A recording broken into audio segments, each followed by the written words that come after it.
So hello guys, आज हम करने वाले हैं रॉक पेपर सीजर चैलेंज। जो जीतेगा उसको मिलेगा 200 रुपीज़ और जो हारेगा उसको मिलेगा एक पनिशमेंट। राउंड 1, सायन और देव। Rock paper scissor. তো ফার্স্ট রাউন্ডে সায়ন হেরে গেল, দেব জিতে গেল। দেব আমাদের উইনারে খেলবে ফাইনাল রাউন্ড। রাউন্ড 2, ঘন্টা আর সাগর। Rock paper scissor. তো ঘন্টা জিতে গেল, আমাদের উইনার ঘন্টা। সাগর হেরে গেল। তো ফাইনাল খেলা হবে দেব আর ঘন্টার মধ্যে। তো গ্র্যান্ড ফাইনাল হবে আমাদের দেব আর ঘন্টার মধ্যে। Rock paper caesar. मेरे तो लग गए। তো আজকে আমাদের উইনার হলো ঘন্টা।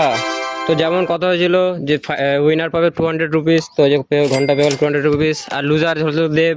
তো যেমনটা কথা হয়েছিল যে হারবে সে একটা পানিশমেন্ট পাবে। তো দেখতেই পাচ্ছ দেব এখন পানিশমেন্ট পাবে। मेरे साथ अन्याय हुआ है, मेरे साथ अन्याय हुआ है और मैं अब किसी के साथ अन्याय नहीं होने दूंगा। ভিডিওতে যদি তোমাদের ভালো লেগে থাকে তো লাইক কমেন্ট শেয়ার করো, আর নেক্সট কি চ্যালেঞ্জ দেখতে চাও কমেন্টে জানাও।